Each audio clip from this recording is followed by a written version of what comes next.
Film की शुरुआत में हम एक लड़की बेकी को देखते हैं, जिस कहानी की मेन कैरेक्टर है, जिसे एक घर में लाया जाता है जहां उसकी मुलाकात एक कपल से हुई जो उसकी सुतीली मॉम डैड बनने वाली थी, क्योंकि वो बेकी को आज गोद लेने वाली थी, इसीलिए उसे यहाँ लाया गया। यहाँ बेकी के चेहरे को देखने से लग रहा था कि वो बदली हुई है, क्योंकि वो बहुत ज्यादा मुस्कुरा रही थी और उसकी इस मुस्कुराहट के पीछे जरूर कुछ छुपा हुआ था। उसके सुतीले मॉम डैड भी बेकी को देखकर काफी खुश हो जाते हैं। यहाँ वो अपने इस नए घर में अपने डॉग के साथ आई थी। रात को उसकी मॉम डैड खाना खाने के लिए उसे टेबल पर बुलाते हैं। कहने लगे कि आज से हम तुम्हारी पढ़ाई लिखाई, तुम्हारे रहन सहन का अच्छे से ख्याल रखेंगे। जो सुनकर बेकी उनकी तारीफ करती है। कहने लगी कि मैं आप लोगों के पास आकर बहुत खुश हूँ। जो सुनकर उसकी मॉम डैड भी खुश हो गई। अब जब ये लोग खाना शुरू करने लगे तो बेकी कहती है कि खाना खाने से पहले हमें दुआ मांग लेनी चाहिए। जो सुनकर उसकी मॉम डैड काफी मुतासिर हुई। ये सोचते हैं कि बेकी काफी अच्छी और नेक लड़की है। वो यहाँ ज्यादा ही क्यूट जैसे कोई छोटी बच्ची हो और मासूम बनने की कोशिश कर रही थी, पर वो इतने भी मासूम नहीं थी। फिर बेकी को एक कमरा दिया जाता है जहाँ वो आराम से सो सके। उसकी मोम जब उसे गुड नाइट बोलकर सोने के लिए जा रही थी तो उन्हें वो मोम कहकर बुलाती है। जो सुनकर उसकी मोम को इतना अच्छा लगा कि खुश होते हुए वो वहाँ से चली गई। जिनके जाने के बाद वो अपने असली रूप में आ गई। उसके चेहरे की मुस्कुराहट झट से बदली और वो एकदम सीरियस हो गई, जिसके बाद वो अपने डॉग को लेकर यहाँ से भाग जाती है। और फिर ऐसे ही वो बहुत सारे अलग अलग घरों में गोद ली गई और ऐसे ही भागती गई, क्योंकि उसे आदत थी ऐसे उल्टे सीधे काम करने की। फिर एक दिन उसकी मुलाकात एक बूढ़ी औरत से हुई, जिसकी बेकी से दोस्ती हो गई और वो अब उसके घर रहना शुरू कर देती है, क्योंकि वो औरत उसे गोद ले चुकी थी। जिसके बाद उसने एक होटल में काम करना शुरू कर दिया। यह बेकी हमें बताती है कि एक दिन कुछ नाजी टेररिस्ट यानी दहशत गर्दों के ग्रुप ने मेरे घर पर हमला करके मेरे मॉम डैड को मार डाला, क्योंकि वो लोग एक खुफिया चाबी की तलाश कर रही थी। वो चाबी हमारे घर में छुपी हुई थी जो अब मेरे पास थी। तो मेरे मॉम डैड को मारने के बाद उन्होंने मुझे भी कैद कर लिया, लेकिन फिर मैंने उनको मार डाला और मैं उनकी कैद से भाग गई। फिर दिखाया गया कि बेकी आज भी लड़ने के लिए तैयार है। वो जंगल में जाकर जबरदस्त ट्रेनिंग करती है, जिससे वो काफी अच्छी तरह लड़ना सीख गई। अब जिस औरत के साथ वो रहती थी उसका घर जंगल के पास ही था, इसलिए बेकी ने वहाँ ट्रैप्स यानी जाल भी सेटअप किए हुए थे ताकि कोई भी यहाँ ना आ सके। अब बेकी उस बूढ़ी औरत के साथ खाने के लिए बैठी होती है जिसने उसे गोद लिया हुआ था, पर वो बेकी से प्यार नहीं करती थी। उसे भी समझ नहीं आती कि आखिर इस औरत ने मुझे यहाँ क्यों रखा हुआ है, जबकि ये मुझे अपने बेटे की तरह नहीं समझती। यहाँ तक कि दोनों एक दूसरे को जानते तक नहीं। इसलिए बेकी उससे पूछ लेती है कि आपने आज तक मेरा नाम क्यों नहीं पूछा। इस पर वो औरत बताती है कि बात ये है कि मैं अब बूढ़ी हो गई हूँ, तो अब मेरा ख्याल रखने वाला कोई नहीं था, इसीलिए मैंने तुम्हें गोद लिया ताकि तुम मेरा ख्याल रख सको। बस इससे ज्यादा और मुझे तुमसे कोई उम्मीद नहीं है, और न ही मुझे इस बात से फर्क पड़ता है कि तुम कौन हो, कहाँ से आई हो। तुम्हें साथ रखना बस मेरी मजबूरी है। अब बेकी उस होटल में चली जाती है जहाँ वो वेट्रेस की जॉब कर रही थी, क्योंकि इन्हीं कमाए हुए पैसों से वो उस औरत और अपने डॉग का ख्याल रखती थी। वो आज जब अपना काम कर रही थी तो एक आदमी उसे स्वीट हार्ट कहकर बुलाता है, जो अक्सर हम किसी को प्यार से कह देते हैं। जो सुनकर बेकी को अजीब लगा, इसलिए वो फौरन आदमी को कहती है, एक्सक्यूज मी, तमीज से बात करो, मेरा नाम बेकी है तो मुझे इसी नाम से बुलाओ। अब ये सुनकर आदमी को भी अपनी बेइज्जती लगी, इसीलिए वो बेकी को भी बुरा भला बोलने लगा। अब उसे तो इतना गुस्सा आ गया कि वो सोचती है काश कि मैं प्लेट लेकर इस आदमी का गला काट दूं, पर वो ऐसा नहीं कर सकती थी, तो अपने गुस्से पर कंट्रोल करके यहाँ से चली जाती है। घर आकर रात के वक्त उस औरत के साथ गेम खेलने लगती है और उससे पूछती है कि आखिर आप इतनी अकेली कैसे रह गई। तो वो औरत बताती है कि मेरे 4 भाई थे, जिनमें से 3 की मौत हो गई, पर जो एक भाई जिंदा है वो मुझे पूछता तक नहीं। जब मैं 9 साल की थी तो मेरी मॉम की मौत हो गई। फिर जैसे मैं 15 साल की हुई तो मैंने अपना घर छोड़ दिया, क्योंकि मेरे घर में बहुत लड़ाई झगड़े रहते थे, तो मैं ऐसे माहौल में नहीं रह सकती थी। वो ये बातें कर ही रही थी कि तभी रेडियो पर खबर आती है कि उनके शहर में एक टेररिस्ट ग्रुप घुस आया है, तो जरा अलर्ट रहिए, कुछ भी गड़बड़ लगे फौरन बताएं, क्योंकि वो टेररिस्ट ग्रुप गवर्नमेंट के खिलाफ साजिश करके यह तबाही मचाने आया है। अगले दिन हम एक गाड़ी में 3 लड़कों को देखते हैं, जिनकी गाड़ी पर नाजी का झंडा लगा हुआ था। वो तीनों उस होटल में आकर रुकते हैं जहाँ बेकी काम किया करती थी। ये तीनों काफी बुरे थे जो बेकी को ऑर्डर देकर उसके साथ मजाक करने लगते हैं, जैसे उसका मजाक बना रहे हो। फिर उन्होंने बेकी की मॉम डैड के बारे में उल्टी सीधी बातें की जो करके वो हंसने लगी। अब यहाँ भी उसे गुस्सा तो आ रहा था पर वो खुद पर कंट्रोल रखती है। ऑर्डर देने के बाद जब वो टेबल पर बैठी थी तो बेकी उनकी बातें सुनने लगती है जो डेरियल नाम के एक आदमी के बारे में बात कर रही थी, जिसने किसी खास मकसद के लिए इन तीनों को यहाँ बुलाया है क्योंकि वो इन तीनों से अपना कोई काम लेना चाहता था। अब उनमें से जो सबसे बुरा था वो काफी बदतमीजी से कहता है कितनी देर हो गई है, जल्दी से ले आओ कॉफी। अब बेकी को गुस्सा तो इन पर पहले से ही था, ऊपर से उसे इसका बोलने का अंदाज पसंद नहीं आया, इसीलिए वो दोनों को कॉफी देने के बाद जानबूझकर कॉफी उस पर गिरा देती है, जिस बात से वो भड़क गया और बेकी को उल्टा सीधा बोलने लगता है। तब यहाँ उसे बुरा नहीं लगता बल्कि वो ये कह देती है ओह सॉरी सर, गलती हो गई, जानबूझ के नहीं किया मैंने। जो कहने के बाद वो यहाँ से चली गई और उसके मुँह पर हम एक अजीब सी मुस्कुराहट को नोटिस कर लेती है। अब वो बुरा इंसान जानता था कि बेकी ने ये जानबूझ के किया ताकि हमसे बदला ले सके। हमने उसकी इतनी बेइज्जती जो की थी, इसलिए वो होटल के बाहर रुककर उसकी छुट्टी का इंतजार करने लगी ताकि उसे सबक सिखा सके। अब जब बेकी को छुट्टी हुई तो वो अपनी साइकिल लेकर घर जाने लगती है और वो तीनों जब उसे जाता हुआ देखते हैं तो उसका पीछे करने लगी। अब रात के वक्त बेकी हाथ में नाजी की चाबी लेकर उसको देखने लगती है। जब सोने की तैयारी कर रही थी तो अचानक घर में कांच टूटने की आवाज आती है। ऐसा लग रहा था जैसे कोई खिड़की तोड़कर अंदर घुस आया हो। आवाज सुनकर वो नीचे चेक करने आई पर वहाँ तो कोई भी नहीं था, लेकिन इतनी ही देर में पीछे से वो बुरा आदमी आकर उसे दबोच लेता है, जोर से उसका मुंह पकड़ लेता है। अपने बचाव में बेकी पीछे की तरफ अपना सर मारती है जो उस आदमी की नाक पर लगा, जिससे उसका खून बहने लगता है। फिर दूसरा लड़का उस पर गन तान के कहता है कि शांत खड़ी रहो, कोई होशियारी करने की जरूरत नहीं है। ये देखकर बेकी का डॉग उस पर हमला करने के लिए आगे आया, लेकिन वो उसे बेसबॉल बैट से मार मार कर बेहोश कर देता है, जिसके बाद वो बेकी पर गन तान कर उसे परेशान करने लगते हैं। कहते हैं कि आज अपना बदला लेकर ही जाएंगे, पर तभी पीछे से वो बुरी औरत गन लेकर आ गई जो उन पर तान कर कहती है कि अपनी गन नीचे रखो और मेरा घर छोड़ो, दफा हो जाओ यहाँ से। ये सुनकर वो लड़का गन नीचे रख देता है, लेकिन जो सबसे बुरा आदमी था उसे बहुत गुस्सा था, इसीलिए वो गन उठाकर बुरी औरत को शूट करके जान से मार डालता है। ये देखकर बेकी काफी घबरा गई, जोर से चिल्लाने लगती है और उन लोगों पर हमला करने के लिए फौरन उठी, लेकिन वो बुरा आदमी उसे थप्पड़ मारकर साइड में धक्का देता है। बेकी एक जगह पर टकराई और नीचे गिरकर बेहोश हो जाती है। अगली सुबह जब उसकी आँख खुली तो वो बुरी औरत को मरा हुआ देखकर काफी दुखी हो जाती है, क्योंकि वो एक अच्छी औरत थी जिसने इतने अरसे से बेकी को अपने घर में रखा हुआ था। यह बेकी को अपने डैड का ख्याल आया कि वो भी मेरा ऐसे ख्याल रखती थी जैसे इस औरत ने रखा, लेकिन फिर उन टेररिस्ट ने डैड को मार दिया, जैसे आज वो बुरे लोग इस औरत को मारकर चले गए। तभी बेकी को अपने डॉग का ख्याल आया, इसलिए वो बाहर आकर डॉग को आवाज लगाने लगी, पर उसे पता चला कि वो लोग तो उसे अपने साथ ले गए हैं, जिससे उसे बहुत गुस्सा आया और अब वो और जोर से चिल्लाती है और उन लोगों से बदला लेने का सोचती है। उधर वो तीनों डेरियल के घर पहुँचे जिसने इन्हें एक काम के लिए बुलाया था। अब इन तीन लड़कों में एक लड़का अच्छा था जो इस तरह के कामों से दूर ही था, बस इनका दोस्त होने की वजह से इनके साथ रहता था, यानी वो शरीफ था। इनसे कहता है कि तुमने जो कुछ भी किया बहुत गलत किया, तुमने छोटी सी बात पर उस औरत की जान ले ली और अब भुगतना पड़ेगा, क्योंकि मुझे नजर आ रहा है कि इसका अंजाम बहुत बुरा होगा। ये सुनकर वो बुरा आदमी उसे गले से पकड़कर कहने लगा कि सिर्फ मैंने ही नहीं बल्कि हम तीनों ने मिलकर मारा है उसे, समझ आई? तो हम तीनों बराबर के कसूरवार हैं और अब तुम दोनों अपना मुंह बंद रखना, यहाँ तक कि डेरियल को भी कुछ न बताना, वरना तुम लोगों के साथ भी अच्छा नहीं होगा, मुझे तो वो मारेगा ही, साथ में तुम दोनों को भी नहीं छोड़ेगा। बेकी बुरी औरत के कमरे में जाकर उसका सामान चेक करने लगी। बेकी को उसकी कुछ तस्वीरें मिली जिनमें वो अपने हस्बैंड और भाइयों के साथ थी। ये सामान देखकर उसे औरत के लिए और बुरा लगा। वो उसकी लाश को अपने घर के पिछले हिस्से में ही दफना देती है। उसकी कब्र पर फूल चढ़ाने के बाद वो यहाँ कसम खा लेती है कि मैं इसकी मौत का बदला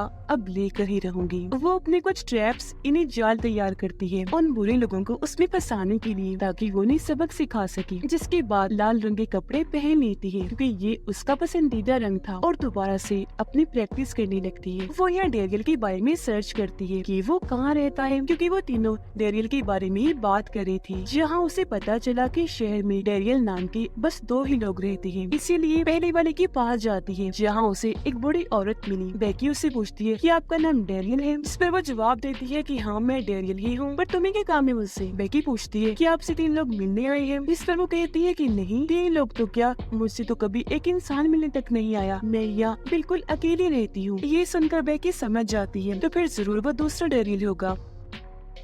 जब भी उसके घर के पास पहुंची तो वो झील किनारे था और जब उसकी नजर ऊपर गई तो वहाँ नाजी का झंडा देख लेती है और समझ गई कि यही असली डेरियल है, क्योंकि उसे यकीन हो गया था कि नाजी टेररिस्ट है। इसीलिए वो उनके घर के चारों तरफ ट्रैप्स लगाने लगती है। उसका अंदाजा बिल्कुल सच था, क्योंकि इस घर में हम डेरियल को देखते हैं जहाँ वो अपने लोगों के साथ था। वो और उसके लोग क्योंकि टेररिस्ट है तो काफी खतरनाक थे। यहाँ डेरियल के साथ वो तीनों भी बैठे हुए थे। डेरियल उनसे कहता है कि पहले खाना खाएंगे फिर बाद में बात करेंगे, जिस पर वो लोग उसके हाँ में हाँ मिलाते हैं। डेरियल उन्हें खाना देता है और वो सब खूब मजे से खाना खाते हैं। यहाँ वो नोटिस करता है कि जो शरीफ लड़का था वो काफी परेशान लग रहा था और वो खाना भी नहीं खा रहा था। तब डेरियल उससे पूछता है क्या बात है भाई, खाना क्यों नहीं खा रहे, कि तुम्हें भूख नहीं लगी? इस पर वो कहता है नहीं नहीं कुछ नहीं, वो बस मेरा दिल ही नहीं कर रहा कुछ खाने को। यहाँ वो सारे लोग डेरियल को सर कह के बुलाते हैं। इस पर वो जवाब देता है कि मैं कोई सर्वर नहीं हूँ, बल्कि मैं एक शरीफ आदमी हूँ। और कैसा शरीफ ये तुम लोग जानते ही हो। उसकी इस बात से यह साबित हो गया कि ये टेररिस्ट ग्रुप है जो यहाँ गवर्नमेंट के खिलाफ साजिश करके कुछ बड़ा करने आए हैं और डेरियल इन सब का लीडर है। अब यहाँ डेरियल बेकी के डॉग को देखता है जिसे इन लोगों ने पिंजरे में बंद करके रखा था। तो वो उन तीनों से पूछता है कि इस डॉग को यहाँ क्यों लाई हो, क्या कहानी है इसकी? इस पर वो बुरा आदमी बताता है कि ये डॉग एक लड़की का है जिससे बदला लेने के लिए हम उसके डॉग को यहाँ ले आए हैं ताकि उसे सबक सिखा सके कि उसे हम लोगों से नहीं उलझना चाहिए था। अब बेकी इनके घर के पास आ गई थी जो छुपकर इनकी बातें बड़े गौर से सुन रही होती है। वो फिर पिछले रास्ते से जाकर एक कमरे के पास आ गई जिसकी खिड़की खोलकर वो अंदर दाखिल हो जाती है। टेबल पर पड़ी वो बहुत सारे फाइल्स को देखती है जिन्हें देखकर उसके होश उड़ जाते हैं, क्योंकि उसे पता चल गया था कि ये टेररिस्ट ग्रुप यहाँ पर धमाके करने आए हैं। तो वो उन फाइल्स की तस्वीरें बनाकर और भी छानबीन करने लगती है। अब शरीफ लड़का जब वॉशरूम में जा रहा था तो डेरिल भी उसके पीछे जाने लगता है। एक जगह रोकर उसे कहता है कि मैं जानता हूँ तुम लोग मुझसे कुछ छुपा रहे हो, इसीलिए अब मुझे सच बताओ कि तुम लोगों के साथ क्या हुआ और तुमने ऐसा क्या किया जो तुम मुझसे छुपा रहे हो। इस पर वो फिर से मना कर देता है कि नहीं कुछ भी नहीं है ऐसा वैसा। जिसके बाद डेरिल उसे अपने साथ कमरे में ले जाने लगा और क्योंकि बेकी उसी कमरे में थी इसीलिए उनकी आने की आवाज सुनकर जल्दी से बेड के नीचे छुप जाती है। डेरिल उसे वो फाइल सिखाकर अपना प्लान बताता है। फिर लैपटॉप में एक पेन ड्राइव लगाकर उसे खुफिया जानकारी देता है कि हमें ऊपर से ये ऑर्डर्स मिले हैं कि इस जानकारी को शहर के हर हिस्से में फैलाकर दहशत पैदा करो, जिसके बाद हम उन सब जगहों पर धमाके कर देंगे। अब बेकी उनकी ये सारी बातें सुनकर काफी हैरान हो रही थी। फिर उनके जाने के बाद वो खुद लैपटॉप पर बैठकर पेन ड्राइव के अंदर की इंफॉर्मेशन को देख लेती है और उसे इनके प्लान के बारे में और अच्छे से पता चल जाता है। जिसके बाद वो पेन ड्राइव को ही चुरा कर यहाँ से भाग जाती है क्योंकि ये उसके काम आ सकता था। यहाँ से वो सीधा उनके शेड में गई जहाँ उसे बहुत सारे हथियार और अलग अलग किस्म की औजार मिलती हैं, जिन सबको वो अपने पास रख लेती है अपनी हिफाजत के लिए। इन चीजों में बहुत सारे गन्स और बॉम्ब्स भी शामिल थे। जो सब लेने के बाद बेकी वहाँ से निकल गई। बाहर आने के बाद वो उनके दरवाजे की बेल बजाती है। डेरियल जब चेक करने बाहर आया तो वहाँ कोई भी नहीं था, लेकिन जब वो अंदर आने लगा तो उसे अपने पैर के पास फोन पड़ा हुआ मिला। उसने जैसे फोन हाथ में लिया उस पर बेकी की कॉल आ जाती है और फोन पर भी बेकी का नाम लिखा हुआ था, जो देखकर डेरियल काफी हैरान रह गया। अंदर आकर उन सबसे पूछता है कि ये बेकी कौन है, क्या सीन है इसका। तब वो लोग यहाँ बता देते हैं कि असल में बेकी वही लड़की है जो हमसे पंगा ले रही है, उलझ रही है हमसे। खैर डेरियल फोन उठाता है और उससे बात करके पूछता है कि आखिर अब तुम क्या चाहती हो। इस पर वो कहती है कुछ खास नहीं, और हाँ तुम्हारा पेन ड्राइव मेरे पास है, अगर तुम्हें वो वापस चाहिए तो चुपचाप मेरे डॉग को मेरे हवाले कर दो। ये सुनकर डेरियल काफी हैरान रह गया कि पेन ड्राइव उसके पास कैसे गया। दिमाग लगाकर वो ये अंदाजा लगाता है कि जरूर वो चुरा कर ले गई होगी, और क्योंकि वो घर के अंदर आई थी तो घर के आसपास ही होगी। पर पेन ड्राइव उसके पास होना बहुत बड़ा मसला खड़ा कर सकता था। इस पर वो बुरा इंसान डेरियल को कहता है कि आप फिक्र न करो, वो आस पास ही होगी, तो मैं बाहर जाकर उससे बात करता हूँ। वो जब बाहर आया तो उसे बेकी दिख गई, जिसका वो पीछे करने लगता है। फिर उस पर पीछे से एक गन तान कर कहता है कि तुम जानती नहीं हम कौन लोग हैं और तुम किन लोगों से उलझ रही हो। ये कहकर वो जैसे एक कदम आगे बढ़ाता है, बेकी की ट्रैप में फंसकर सीधा एक गड्ढे में जाकर गिरता है। उसकी गन बाहर ही रह गई, जिसे उठाकर वो उसकी तरफ ही तान देती है। अब वो किसी तरह उसके पास पहुँचकर टेप से उसका मुँह बांध देती है और टेप के जरिए ही मुँह में बॉम्ब चिपका देती है। बॉम्ब की पिन को धागे से बांधकर उन लोगों के दरवाजे से बांध देती है। इसके बाद उसने दरवाजा खटखटाया, जिस वजह से डेरियल बाहर आया। अब जैसे दरवाजा खुला, धागा खींचने से बॉम्ब की पिन निकल गई, जिससे उस बुरे आदमी का सर बॉम्ब के साथ वहीं फट गया और ऐसे उसकी इतनी बुरी मौत हो जाती है। ये देखकर डेरियल और उसके साथी काफी हैरान रह जाते हैं, क्योंकि समझ गई थी कि बेकी कोई आम लड़की नहीं है, बल्कि बहुत ही खतरनाक है और उसके इरादे उससे भी ज्यादा खतरनाक। उसके पास मास्टरमाइंड है और अपने दिमाग का ऐसे इस्तेमाल करके इस तरह उसने उनके साथी को मार दिया। अब जाहिर है वो इनके लिए भी खतरा थी, तो ये लोग समझ जाते हैं कि अब उसका जिंदा रहना ठीक नहीं। पर इस वजह से डेरियल को गुस्सा आ गया। वो बचे हुए दोनों लोगों पर गन तान के पूछता है कि अब मुझे सच सच बताओ कि तुम लोगों ने और क्या क्या किया कि वो लड़की बदला लेने के लिए यहाँ तक आ गई, जो हमारी सरों पर मौत की तरह मंडला रही है। इस पर वो शरीफ लड़का यहाँ सारी बात सच सच बता ही देता है। कहने लगा कि मेरे इन दो साथियों ने बूढ़ी औरत को मार दिया, जो शायद बेकी की दादी थी, इसीलिए वो यहाँ आई उनकी मौत का बदला लेने के लिए। आगे वो कहता है कि अब मैं यहाँ से बाहर जा रहा हूँ ताकि सारी बात पुलिस को बता दूँ, क्योंकि जो इन्होंने उस बूढ़ी औरत के साथ किया सच में बहुत गलत था। हालांकि वो सारे लोग उसे ऐसा करने से मना कर रहे थे, पर वो किसी की भी सुनने को तैयार नहीं था। ये देखकर डेरियल का दिमाग खराब हो गया, इसलिए उसके पास जाकर उसका सर मरोड़ देता है, जिससे उसकी गर्दन की हड्डी टूट गई और वहीं उसकी मौत हो जाती है। अब बेकी दोबारा डेरियल को कॉल करती है, कहने लगी कि तुम्हें समझ नहीं आ रही, पेन ड्राइव चाहिए तो मेरा डॉग वापस दे दो। ये सुनकर डेरियल के एक आदमी को बहुत गुस्सा आ गया, इसलिए वो बाहर जाकर जोर जोर से कहने लगा कि बेकी तुम जहाँ कहीं भी हो सुन लो मेरी बात, तुम्हारी मौत पक्की है, मैं तुम्हें छोड़ने वाला नहीं हूँ। अब दूर बैठी बेकी उसे देख रही थी। उसने हाथ में तीर पकड़ा हुआ था, जिससे वो सीधा उस आदमी पर वार कर देती है। जो तीर उस आदमी के मुंह के आर पार हो जाता है। उसकी मौत तो नहीं होती, पर ऐसा होने से उसे काफी तकलीफ होने लगी, इसलिए वो जल्दी से अंदर आ जाता है। डेरिल उसका तीर निकालता है और उसका बहुत सारा खून निकलने लगा, जिस वजह से उस आदमी को बहुत गुस्सा आने लगता है। डेरिल उसे समझाता है कि तुम परेशान ना हो, उसे मैं पकड़ लूंगा, लेकिन वो उसकी एक नहीं सुनता और बेकी से बदला लेने के लिए बाहर निकल जाता है। बेकी जानबूझकर उसके सामने आ गई, जिसे देखकर वो उसके पीछे भागने लगा। वो भी भागी और उसे अपने पीछे शर्ट में ले जाती है। अंदर डेरियल बची हुई तीसरी बुरे लड़की को पकड़कर उस पर गुस्सा करने लगा। कहता है कि ये सब कुछ तुम लोगों की वजह से हुआ, तो तुम यहाँ अंदर क्या कर रहे हो, तुम भी जाओ बाहर और कैसे भी करके बेकी को ढूंढ कर लाओ। अब वो बाहर आ तो जाता है, पर गाड़ी लेकर यहाँ से भाग गया, क्योंकि उसे इस मसले में पड़ना ही नहीं था। डेरियल का जो आदमी शर्ट में बेकी के पीछे गया था, वो उसे पकड़ लेता है और बुरी तरह उसे मारने लगा, लेकिन बेकी नीचे से उसकी तरफ धुएं वाला बॉम्ब फेंक देती है, जिस वजह से उसे खांसी होने लगी। उसका दम इतना घुटा कि वो बाहर आ जाता है। तब बेकी भी उसके पीछे बाहर आ गई। बूढ़ा आदमी माफी मांगने लगा कि मुझे माफ कर दो, मेरी फैमिली है, छोटे छोटे बच्चे हैं। अब यहाँ एक टाइम पर बेकी उसे छोड़ने के लिए मान गई, लेकिन जब उसे याद आया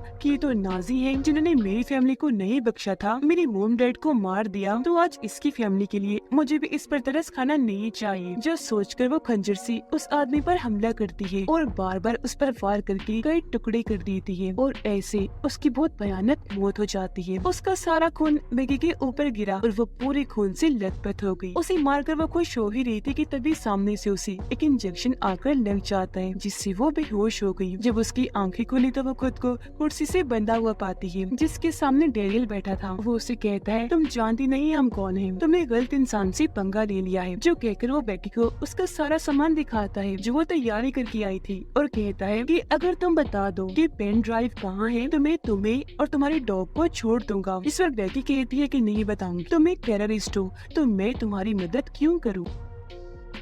इतनी ही देर में यह डेरियल नाम की वही बूढ़ी औरत आ जाती है, जिसके घर में बेकी सबसे पहले गई थी। उसे देख उसे काफी हैरानी हुई, क्योंकि बेकी को लगा था कि वो एक शरीफ औरत होगी, पर यह वो भी इनके साथ मिली हुई है। यहाँ वो बूढ़ी औरत बेकी को बताती है कि असल में ये डेरियल मेरा बेटा है, इसलिए मैंने इसका नाम अपने नाम पर रखा। हम दोनों माँ बेटे का एक ही नाम है, डेरियल। जिसके बाद वो बेकी के डॉग को बाहर निकाल कर उसे मारने की धमकी देती है और कहती है कि अगर इसे बचाना चाहती हो तो चुपचाप पेन ड्राइव को हमारे हवाले रवाना कर दो। अब अपने डॉग के लिए बेकी उन्हें पेन ड्राइव देने के लिए तैयार हो गई, लेकिन वो ये नहीं जानती थी कि ये बेकी है। उसके इतनी जल्दी मान जाने के पीछे भी कोई राज छुपा है, लेकिन क्योंकि वो राजी हो गई थी इसलिए दोनों माँ बेटा खुश होने लगी थी। पर हमें यहाँ पता चला कि इस दौरान बेकी ने खुद को रस्सी से आजाद कर लिया है। इस बात का पता चलते ही डेरियल उसके पास आने लगा, पर वो उसे टांग मारकर दूर गिरा देती है। अब जब डेरियल दोबारा उसके पास आने लगा तो बेकी जल्दी से स्प्रे उठाकर उसकी आंखों में कर देती है, जिससे डेरियल को जलन होने लगी। तो वो जल्दी से वॉशरूम में आकर अपनी आंखें धोने लगता है। डेरियल की मोम बाहर बेकी पर गन तानकर उसे जान से मारने की धमकी देती है, पर उससे पहले ही बेकी दूर से चाकू उसकी तरफ फेंक के मारती है, जो सीधा उसके माथे पर आकर लग जाता है और वहीं पर उसकी मौत हो गई। इसके बाद बेकी जल्दी से यहाँ से भाग गई। अब जब डेरियल बाहर आया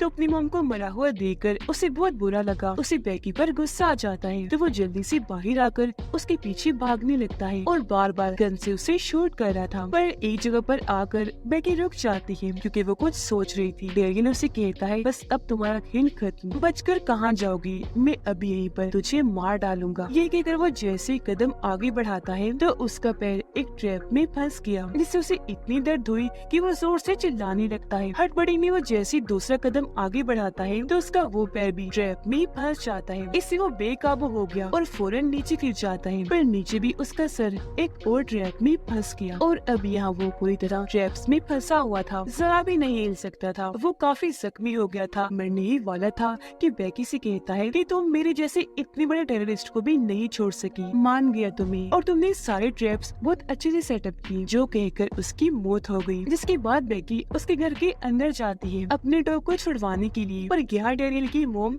जिंदा थी क्योंकि सर पर वार करने से वो बच गई थी। उसे जिंदा देखकर बेकी अपने डॉग को हुक्म देती है कि जाओ और इस औरत को खा जाओ। डॉग ने ऐसे किया, वो जाकर उस औरत पर झपट पड़ा, जो देखकर बेकी यहाँ अपने डॉग की तारीफ करने लगी। इसके बाद 24 घंटे ऐसे गुजर गए। पुलिस को इस सारे हादसे की जब खबर हुई तो वो बेकी को पकड़ लेते हैं, जिसके बाद उसे एक ऑफिसर के सामने पेश किया जाता है, जो उससे सवाल करती है कि तुम अभी 16 साल की हो, लेकिन फिर भी तुमने टेररिस्ट के उस इतने बड़े ग्रुप को मार दिया। कोई शक नहीं कि वो लोग कितने खतरनाक थे, तो तुमने अकेले ये सब कुछ कैसे किया? इस पर बेकी बोली कि मैं इस सब की ट्रेनिंग किया करती थी, वो भी बहुत सख्त किस्म की। उसकी बहादुरी पर ऑफिसर उसके सामने एक ऑफर रखती है कि ये तो हम मान गए, तुम बहुत बहादुर हो, बहुत ही खास लड़की हो, तुम्हारी वजह से इस शहर में धमाके होने से बच गई क्योंकि तुमने उस टेररिस्ट ग्रुप को खत्म करके उनकी इरादे नाकाम बना दिए और हमें सारी जानकारी ला कर दी पेन ड्राइव के जरिए। तो अब क्या तुम CIA में आकर एजेंट बनना चाहोगी? इस पर बेकी हाँ बोल देती है और इस तरह आज से वो एक एजेंट बन गई। इसके बाद हम बूढ़े आदमी के उस साथी को देखते हैं जो गाड़ी लेकर भाग निकला था, जो इस वक्त जंगलों में ही कहीं छुपा हुआ था। वो जब गाड़ी में बैठा था तो उसके पीछे एक गाड़ी आकर रुकती है, जिसके अंदर से और कोई नहीं बल्कि बेकी निकलती है, जो अब पूरी तरह एजेंट बन गई थी क्योंकि आज वो अपना पूरा हुलिया